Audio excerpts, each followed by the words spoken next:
ओम श्री शिवाय नमस्तुभ्यम दोस्तों। मैं शिविका आप सभी का आपकी अपने YouTube चैनल शिव नंदिनी शिविका में हार्दिक अभिनंदन करती हूँ। आज का ये ज्योतिषीय वीडियो मकर राशि वालों के लिए बहुत ही स्पेसिफिक होने वाला है, क्योंकि शनि महाराज न्याय के देवता पूरे 30 साल बाद अपनी स्वयं के राशि कुंभ राशि में प्रवेश करने वाले हैं। और महापरिवर्तन इसीलिए क्योंकि शनि महाराज आपके राशि मकर से निकलकर अपनी मूल त्रिकोण राशि में प्रवेश करेंगे। तो ऐसे में क्या प्रभाव डालेंगे वो आप पर, कैसा इफेक्ट देंगे आपके जीवन पर, इसका क्या प्रभाव पड़ने जा रहा है, सब कुछ हर एक चीज डिटेल में जानेंगे। और ऐसा इसीलिए क्योंकि ये जो न्याय के देवता शनिदेव है ना, अगर आपकी कुंडली में अच्छे हैं तो बहुत बढ़िया राजयोग दिलाएंगे आपको, परंतु अगर शनि खराब है आपकी कुंडली के अंदर तो भाई साहब राजा को रंक और रंक को राजा बना करके ही छोड़ते हैं। और आपका तो शनि राशि परिवर्तन करते ही 7.5 का तीसरा और आखिरी चरण प्रारंभ हो जाएगा। तो ऐसे में बहुत जरूरी हो जाता है कि स्वयं शनिदेव कहां पर जाएंगे 17 जनवरी के बाद और कहां पर दृष्टि डालेंगे ये आपकी कुंडली में, इसका क्या प्रभाव पड़ेगा आपके जीवन पर, सब जानना समझना बहुत जरूरी हो जाता है। अगर पॉजिटिव हुआ तो बहुत बढ़िया, और अगर नेगेटिव हुआ तो कुछ कर तो नहीं सकते, परंतु कुछ सावधानियां तो अवश्य ही बरत सकते हैं ना, ताकि अगर नुकसान होना हो तो भी ज्यादा ना हो। आज जानेंगे इस वीडियो के माध्यम से, लेकिन उससे पहले अगर आप इस चैनल पर न्यू हैं तो चैनल को सब्सक्राइब अभी कर दीजिए और कॉमेंट्स में ओम नमः शिवाय अवश्य लिखें। और एक बात गौर अवश्य करिएगा कि ये आपके जन्म की राशि चंद्र राशि पर आधारित होगा। दोस्तों आपको तो पता ही है कि 17 जनवरी के बाद शनिदेव आपके राशि से निकलकर, यानी कि आपके फर्स्ट हाउस से निकलकर आपके सेकंड हाउस में विराजमान होंगे। लेकिन अब बहुत लोगों के मन में यह सवाल उठ रहा होगा, कुछ तो भ्रम में भी होंगे कि अभी भी तो थर्ड फेज शनि 7.5 का बाकी है, उसका कैसा असर रहेगा, क्या प्रभाव पड़ेगा उसमें, शनिदेव क्या फल देंगे, क्या सीख देंगे हमें, वही कुछ तो बहुत ही नेगेटिव सोच रहे होंगे कि पता नहीं 2-3 साल से क्या चक्कर चल रहा है जीवन का, कि सब कुछ कभी हाथ में आ रहा है तो कभी सब कुछ हाथ में आकर भी चला जा रहा है। क्या उलटफेर चल रहा है जीवन का, ये कौन सा फेज चल रहा है जिसे समझना बस समझ से परे होते जा रहा है। और खासकर वही लोग इतने ज्यादा नेगेटिव, बहुत जल्द नेगेटिव हो जाते हैं जिनके कुंडली में उनकी शनि नीच के होते हैं या फिर शनि अपने शत्रु के घर में विराजमान होते हैं। ये सारी चीजें तभी से शुरू होना प्रारंभ हो जाती है। तो ऐसे जातकों को ही शनिदेव बहुत ही ज्यादा रिजल्ट खराब देते हैं, या यूं कहें कि शनि अगर अच्छा नहीं है किसी के कुंडली के अंतर्गत तो भाई आपको राजा से रंक बनना ही पड़ेगा। भाई पड़ेगा क्या, वो तो स्वयं ही बना देंगे। लेकिन अगर शनिदेव अच्छे घर में हो कुंडली के तो जातक को रंक से राजा बनाएंगे जरूर, मगर न्याय के साथ ही। दोस्तों जब शनिदेव आपके सेकंड हाउस में आएंगे तो समझिए थोड़ा सा यहाँ पर कि सेकंड हाउस किसका होता है, धन का, रिलेटिव्स का, कुटुंब का और आपकी वाणी का होता है।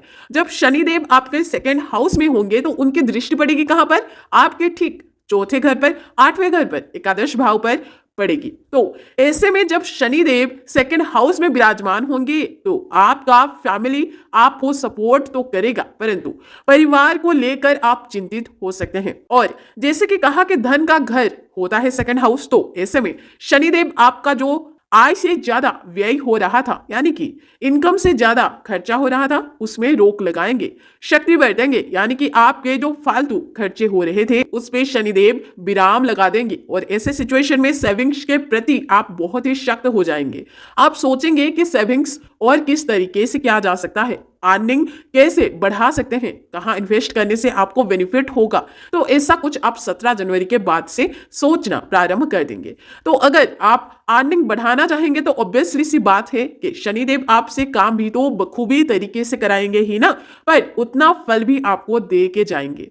मेहनत का सिलसिला तो अभी भी चलता रहेगा, लेकिन बदलाव बस ये होगा कि फाइनेंशियली आप कैसे और ग्रोथ करोगे, इसके बारे में आप सिर्फ ना ज्यादा सोचोगे बल्कि करके भी दिखाओगे। साथ ही आपके सेविंग्स में भी इजाफा होने लगेगा, साथ ही आपके वाणी में भी अलग ही चेंज परिवर्तन देखा जाएगा। लेकिन आपको अपनी वाणी पर थोड़ा सा कंट्रोल रखना है, कहां पर क्या चीज बोलना है, कहां किससे क्या बात करनी है, इसके प्रति आपको थोड़ा सा सतर्क रहना होगा। क्योंकि कहते हैं ना कि वाणी जो होता है वो देखता नहीं है कि वो कहां पर है, किस सिचुएशन में है, उसके मन में जो आता है वो बोल ही देता है। सो हमें इस पर अपने मन पर थोड़ा सा कंट्रोल करना है आपको।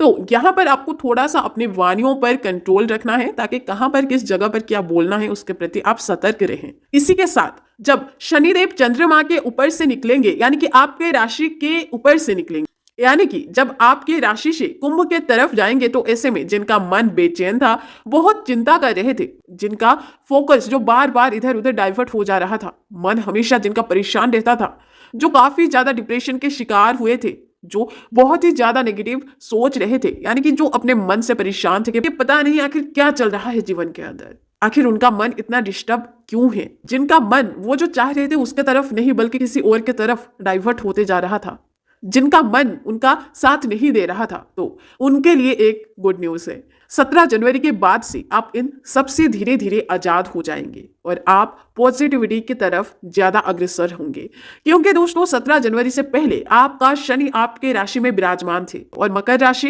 यानी कि चंद्रमा और चंद्रमा यानी कि आपका मन, आप पर प्रभाव तो पड़ना ही था और प्रभाव हर किसी के कुंडली में उनके शनिदेव जहां विराजमान थे उसी के अनुरूप मिल रहा था, परंतु अब सब पॉजिटिविटी की तरफ आप बढ़ोगे। लेकिन कुछ नेगेटिव भी होगी आपके लिए। ये तीसरा चरण है, क्योंकि ये शनि की जो 7.5 का आखिरी चरण है, तो इसमें आपको बहुत कुछ मिलने के साथ साथ बहुत कुछ सीख भी आपको शनिदेव देकर जाते हैं, यानी कि अभी भी आपको मेहनत करनी है और आगे भी करनी है। और जिनके कुंडली में शनिदेव उच्च के हैं तो उनका तो बल्ले बल्ले है भाई, राजयोग का सफर तय करेंगे और क्या। लेकिन जल्दबाजी में कुछ भी मत करिएगा, क्योंकि काम बिगड़ने का चांसेस ज्यादा है। 4th हाउस में दृष्टि पड़ेगी तो मतलब किसी भी प्रकार का आप कोई प्रॉपर्टी डीलिंग कर सकते हैं, या ये भी हो सकता है कि इस साल या अगले साल आप कोई प्रॉपर्टी लोहे से रिलेटेड आप कुछ खरीद सकते हैं, इलेक्ट्रॉनिक चीजें या फिर मशीन से रिलेटेड कुछ नया आप खरीद सकते हैं। अब बात करते हैं शनिदेव की दृष्टि जो कि आपकी अष्टम भाव पर पड़ेगी, उसका क्या असर पड़ने वाला है। दोस्तों जब शनिदेव 2nd हाउस में होंगे आपके और दृष्टि डालेंगे अष्टम भाव पर, तो ऐसे में जो अब तक आपके शत्रु थे, जो छुपकर आप पर टाइम टू टाइम वार कर रहे थे, वो अब छुप के नहीं रह पाएंगे। अष्टम भाव पर दृष्टि के वजह से अब वो सब आपके सामने आएंगे, आपको दिख ही जाएंगे कि भाई यही तो थे वो जो अब तक अपने पन की मुखौटे के साथ ढंग किए जा रहे थे। मतलब शनि अष्टम भाव पर दृष्टि डालकर आपको आपके शत्रु से निजात दिलाएंगे।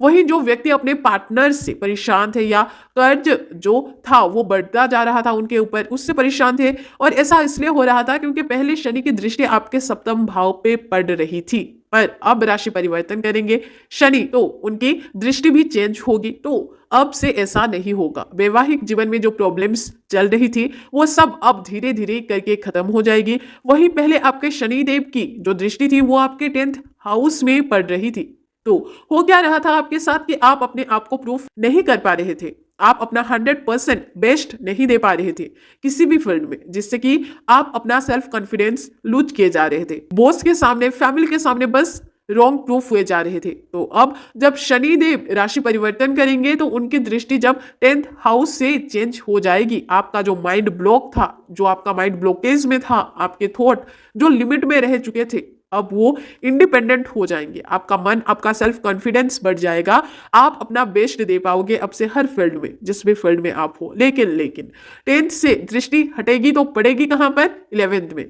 तो सेल्फ कॉन्फिडेंस बढ़ने के साथ साथ आप अपना बेस्ट तो दोगे ही, परंतु आप बहुत ही सीरियस हो जाएंगे पैसों को लेकर, क्योंकि दृष्टि आपके 11th हाउस में पड़ेगी तो इनकम को इंक्रीज करने में आप लग जाओगे और आप बोलने लगोगे कि मुझे अब चाहे कुछ भी हो इनकम के सोर्स अपना जो है उसको बढ़ाना है, इनकम गेन करना है, अब करना ही करना है किसी भी तरीके से। जो लॉस को मैंने सहा है उसे अब रिकवर करने का टाइम आ गया है और मुझे वो सारी चीजें जो कुछ भी मैंने गवाया है वो सारी चीजों को मैं अब रिकवर करके ही रहूंगी या रहूंगा।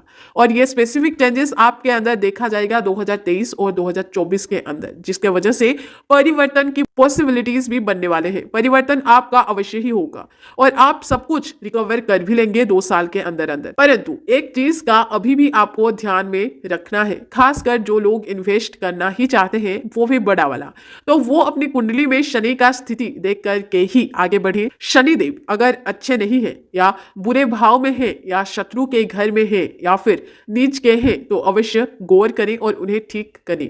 और ठीक करने के लिए आपको बस ये एक चीज करना है। आपके राशि के मालिक हैं शनिदेव, राइट? तो आप उन्हें रोज याद करें। शनिदेव का बीज मंत्र जो है उसको आप फॉलो करें डेली सूर्यास्त के बाद 108 बार। वही हनुमान जी ने रावण के कैद से शनिदेव को आजाद किए थे, इसलिए आप हनुमान चालीसा भी अवश्य ही फॉलो करें। अगर आप ये सब नहीं कर सकते तो आप एक चीज अवश्य ही करें और वो ये है कि आपको पूजा करनी है। आपको कालों की काल महादेव की बस उनके चरणों में आपको जाना है और उनकी पूजा अर्चना करनी है, उनको प्रसन्न करना है अपने ऊपर। तो दोस्तों इसी के साथ कमेंट्स में ओम नमः शिवाय अवश्य लिखें। और अगर आप इस चैनल पर न्यू हैं तो आप इस चैनल को सपोर्ट करने के लिए आप इस चैनल को सब्सक्राइब अवश्य करें। धन्यवाद।